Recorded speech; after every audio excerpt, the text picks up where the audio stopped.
He is the president of Serra International, and he's really going to be here tonight and talk to us about his vision for Serra International. Emanuele is the sixth of nine children. I have you beat, I'm the first of 10.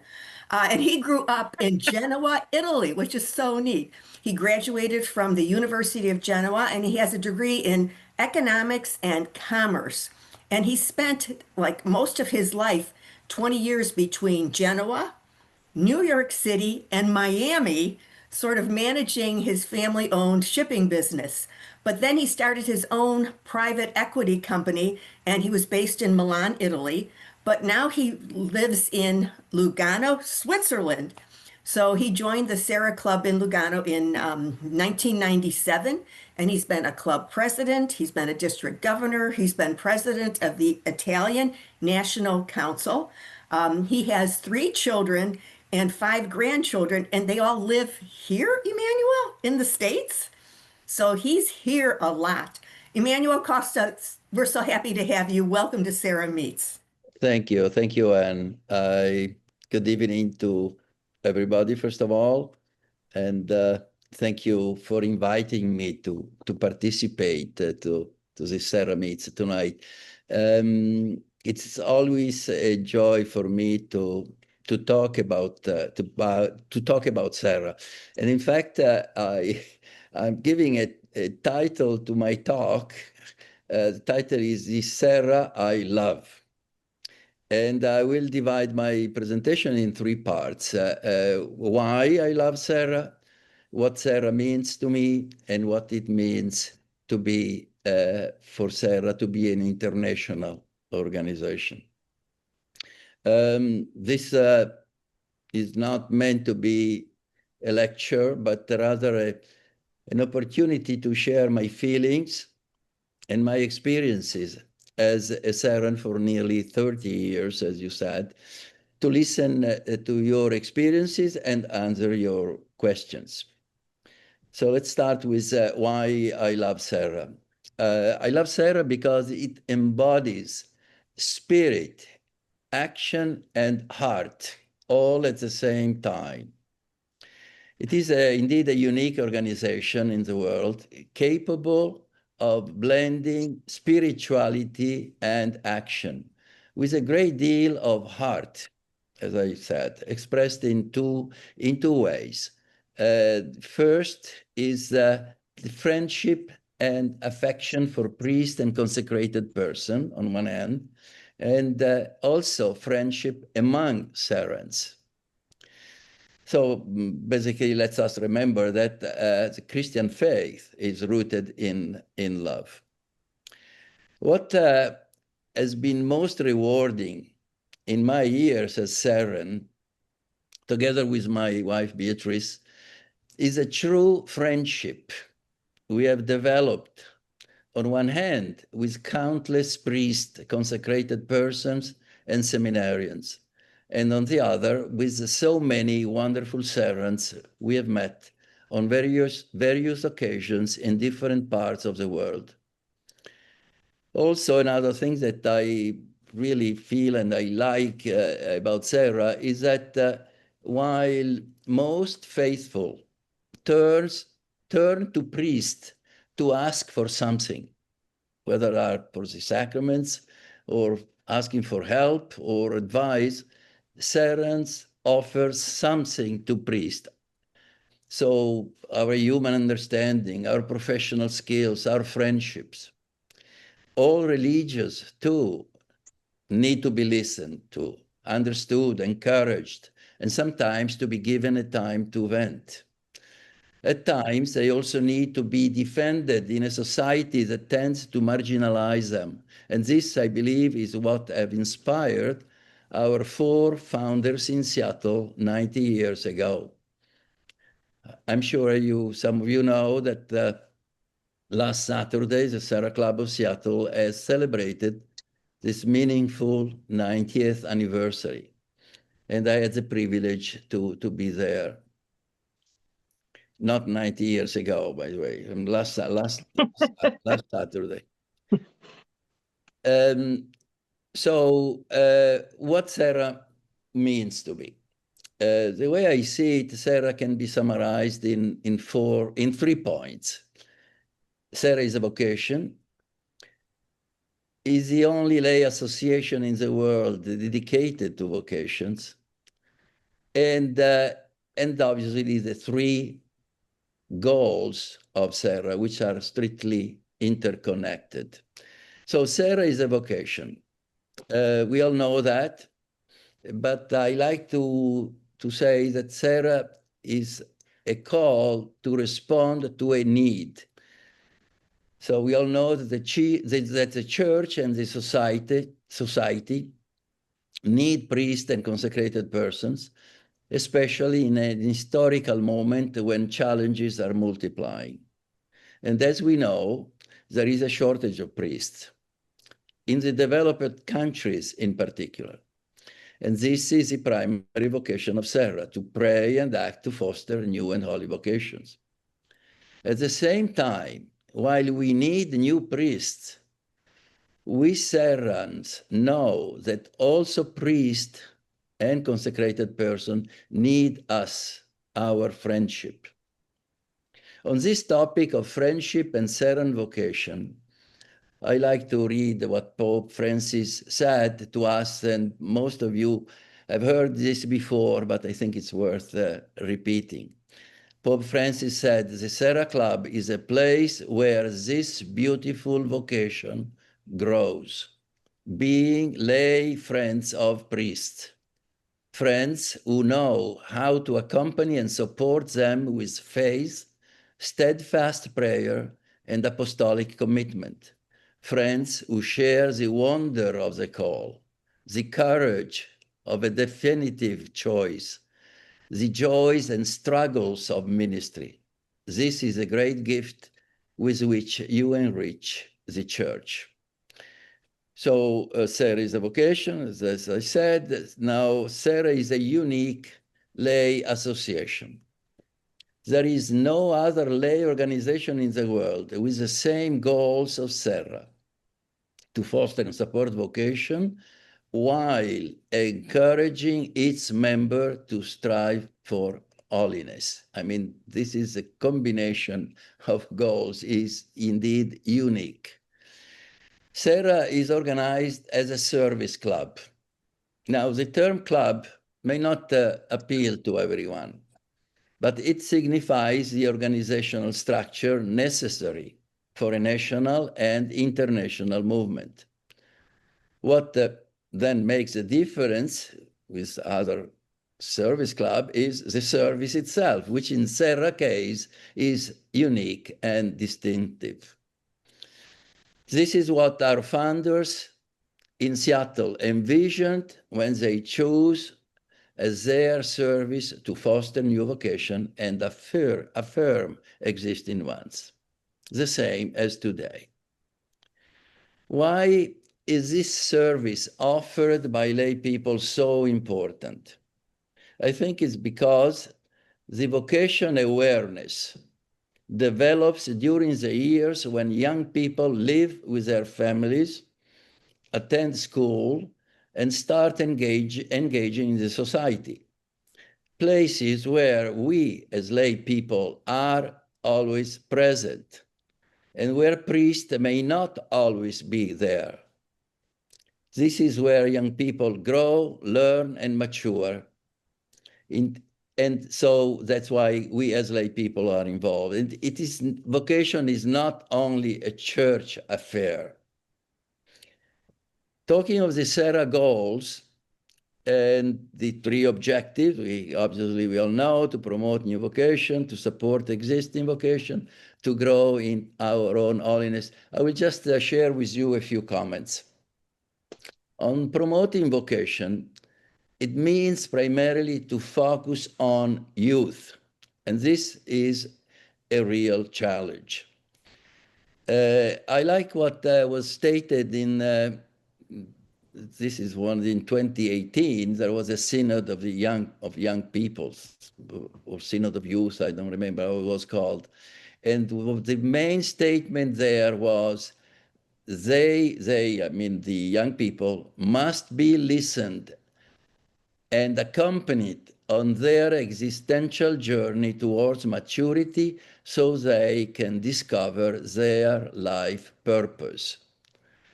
And this requires fostering an overall culture of vocation. You have heard several times this term, and actually, I, I found an article that Mike Downey had written a few years ago.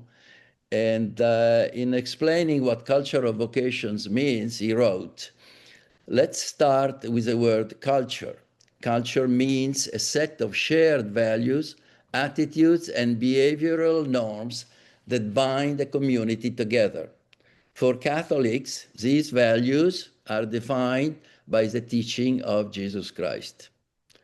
As said, the challenge is to engage and how to engage young people, finding the best ways to encourage them to reflect on vocation themes in a broad sense, the meaning of life, volunteering, serving others, and finally responding to their unique call, including the one to priesthood and consecrated life.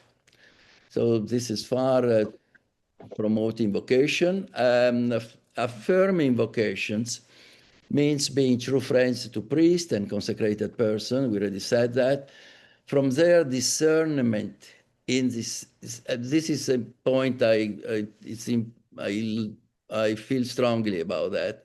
I'm saying from their discernment in the seminary, so they're not yet priests, but it's a very delicate period of their life. So from the time they are in the seminary to their old age, and we all know how often old priests are forgotten and left in isolation. This is where we excel. Supporting them, the priest, doesn't just mean financial aid, though that can help, obviously. And but let's not forget we have the foundation that works for that purpose. The religious men and women need to be listened to, understood, encouraged, and sometimes allowed to vent.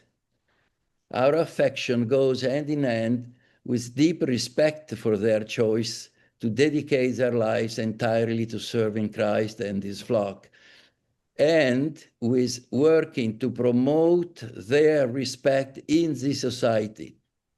This is an important task for Serra. And finally, growing in our own holiness is part of our journey. We believe that life is a gift and a vocation, a call to serve and give back what we have freely received. This conviction makes us Christians co-responsible. I'd like to add very responsible. Through baptism, we become kings, prophets, and priests. These are very strong words, and but we don't have the time now to elaborate on them. But it's something we should always remember. So I really want to underline this responsibility and co-responsibilities that we do have.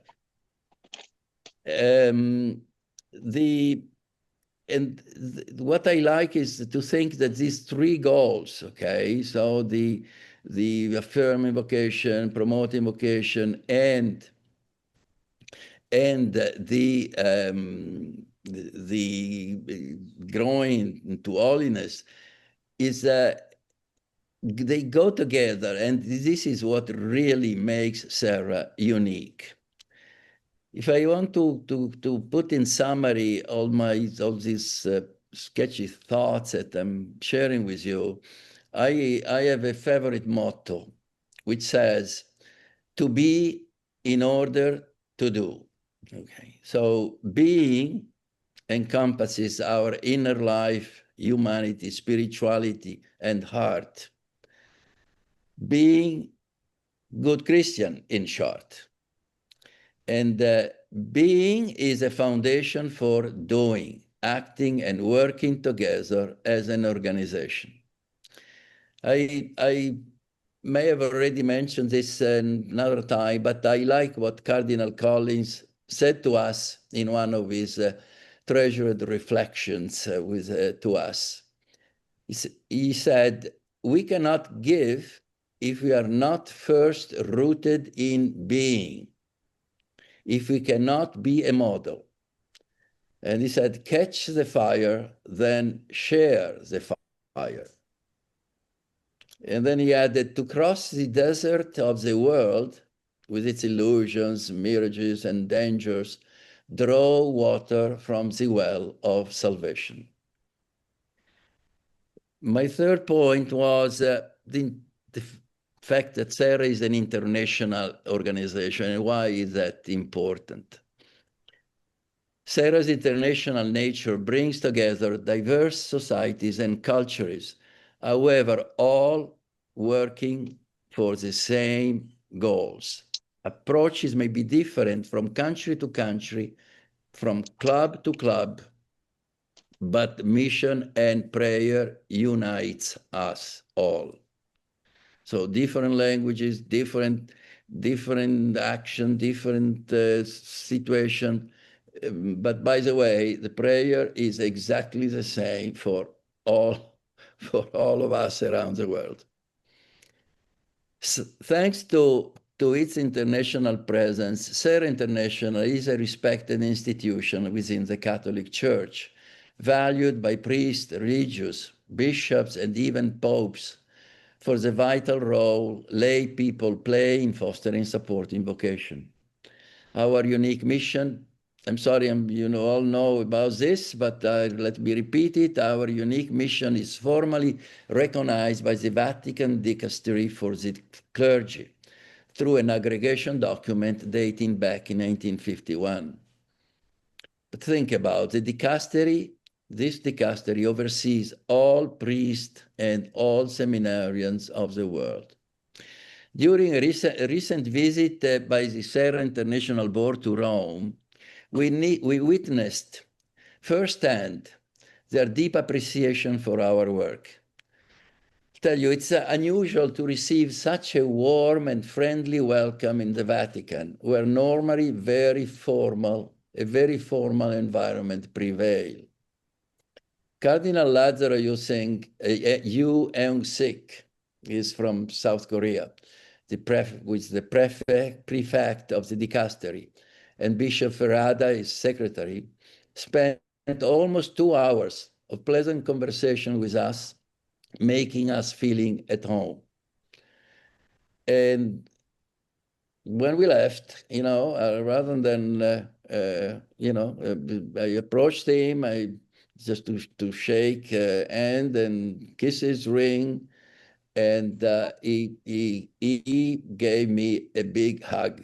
And I'll tell you, I was kind of shocked, but just to tell you how the type of how we are respected and loved, just really feeling like a family. So talking of our international identity, I summarize in 2 points. So one, the key point are, one, the appreciation of the old church and the Vatican recognition, as I just said. And the second point is the richness of Serra international experiences, okay? While this is a tremendous asset for Serra, we all know that diversity is a tremendous opportunity, to learn and to grow. This presents a big challenge on how effectively connect and communicate. And in today's world, communication is everything, especially for an international organization. And it's essential to stay united and while working towards the same goals. You see probably behind me the logo of Serra Connects, which is our international newsletter. which is aiming not only to inform, but primarily to foster mutual understanding and dialogue. In other words, aiming to really connect all Serrans around the world. And let me say that I'm personally very grateful to the wonderful team of Serrans volunteering and working on this project.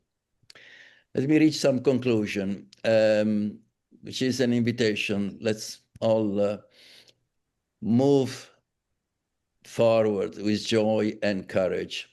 And this is not just my invitation, actually, because it's a motto of our patron, Saint Junipero Serra, always forward, echoed by Pope Leo and Pope Francis. Pope Leo has not yet met us, but hopefully we will meet him in 2027. Which is likely we'll have a convention in Rome. But in greetings and meetings in St. Peter with the seminarians of the American College, and talking to one of them, he said, and everybody heard that, never lose the joy. Okay. And this is the key word that we should never forget. The joy, we need joy. The priest needs joy and transmit joy, because that's a key element for vocations. I mentioned Pope Francis, and this goes back to the convention in Rome in 2017, when he said, siempre adelante. This is a key word in the Christian vocation, always forward with courage, creativity, and boldness. This was Pope Francis' word. So as we just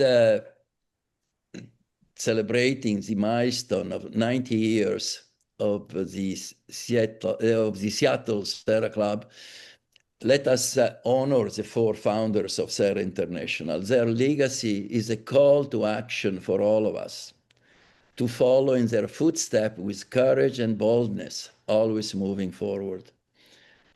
Serra is not merely an institution. It is a family, bound by friendship among its members and with all religious communities around the globe. Let us keep the memory of our past alive while working tirelessly for a future where the contributions of lay Catholics will grow even more essential to a church called to meet ever-increasing new challenges. I repeat, Serra itself is a vocation, a call to serve, to inspire, and build. May Junipero Serra intercede for us as we carry this mission forward. These are my feelings. This is what I feel about Serra. And thank you for letting me sharing this feeling with you. Thank you. Thank you, Emanuele. Emanuele, I'm going to ask you to explain a little bit more about Serra Connects, just because I want to make sure that all of our viewers here are familiar with that publication. You know, it was a much needed. It was to have a mean of communicating to all Serra clubs around the world was a kind of a whole. Okay, we don't, you know, we all we know these. We have the Serran magazine, which is, however, it's in English and primarily distributed in the U.S. and Canada. We have Always Forward newsletter, which is primarily, however, for the US Serrans. And there was nothing which could reach all Serrans. So when I say all Serrans, I mean all, not just the one that they may click on the, go on the website Yeah. that unfortunately is only a minority of Serrans, especially outside of the US. This Serra Connects idea is to have a sort of a, not quite a newsletter because it's only quarterly for the time being, but in each one, every country, every place where there are Serrans, they share one news, one event, one best practice, or in and so all those news and communications are translated in all languages. In other words, the Italian will receive Serra Connects in Italian, the in Nigeria and with their language, in Brazil in Portuguese. So it's a way to keep in touch and to make everybody understand that they're part it's not just their own single club, but they're part of a nation and part of an international organization. And Thank you. Last question. So, Emmanuel, I'm going to say thank you, but I'm going to remind everyone that you can hear this and play it for your clubs, because I think this is a wonderful way for clubs to realize that they're more than just the United States, that we're an international organization. And I loved the title of Emmanuel's talk, The Serra He Loves, because I think that really gives a lot of things for us to think about. So I hope a lot of you will use this for your meetings.